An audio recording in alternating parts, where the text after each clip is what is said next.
Maraming posibleng dahilan kung bakit may mga anak na tutol sa muling pag-aasawa ng kanilang mga magulang na nabiyudo o nabiyuda o hiwalay na. Hindi ito laging tungkol sa kasakiman o kontrol. Minsan ay bunga rin ito ng pagmamahal, takot o maling pag-unawa. Ang video na ito ay para sa mga magulang na gustong mag-asawa ulit para malaman nyo kung ano ang mga posibleng dahilan ng inyong mga anak kung bakit tutol sila na mag-aasawa ulit ang kanilang mga magulang.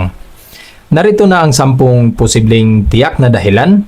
Una, takot na maagaw ang mana o ari-arian. Kung may naipundar ang magulang nila, maaaring mangamba ang ilang mga anak na mababawasan o mapupunta sa bagong asawa ang bahagi ng kanilang pamilya. Pero linawin ko lang, nangyayari lang ito kung magpapakasal silang muli. Pero kung hindi naman, walang legal na basihan para mabawasan ang mana ng mga anak.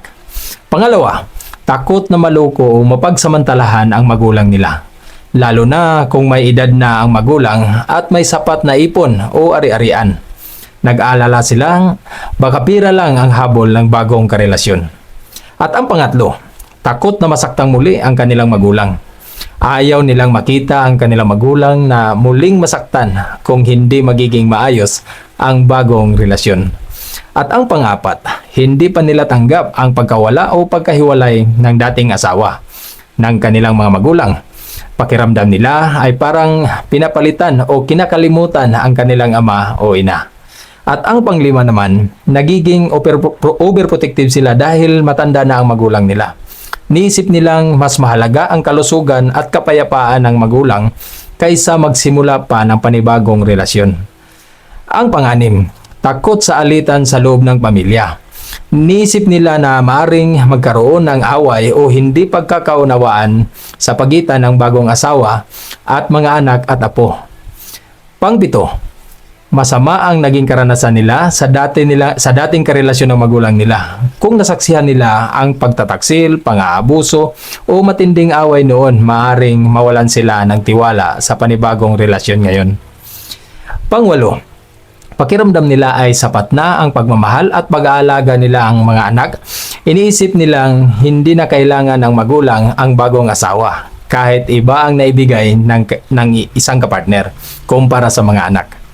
At ang pangsiyam, pag-alala sa magiging responsibilidad sa hinaharap. Halimbawa, kung magkasakit ang bagong asawa o magkaroon ng alitan tungkol sa pag-aalaga at gastusin, iniisip nilang sila rin ang maapektuhan. At ang pangsampu naman at panghuli, takot sa pagbabago ng buhay at samahan ng pamilya. Ang pagpasok ng bagong asawa ay maring magbago sa mga nakasanayang relasyon, desisyon at dinamika ng pamilya. Kaya nag-aalinlangan sila.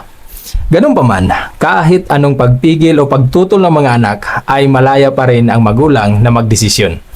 Walang legal na kapangyarihan ng mga anak na pigilan siya sa muling pag-aasawa. Maaari silang magpayo, magpahayag ng pagtutol o hikayatin ang magulang na mag-isip ng mabuti. Ngunit ang huling desisyon ay nasa magulang pa rin. Pero mahalagang tandaan na ang pagtutol din ng mga anak ay hindi automatikong nangangahulugang mali ang muling pag-aasawa ng magulang. Kung ang bagong kapartner ay tunay na nagmamahal, may mabuting intensyon at may respeto sa pamilya, ang isang bukas na pag-uusap ay nakakatulong upang mabawasan ang pangamba at magkaroon ng mas magandang pagkakaunawaan.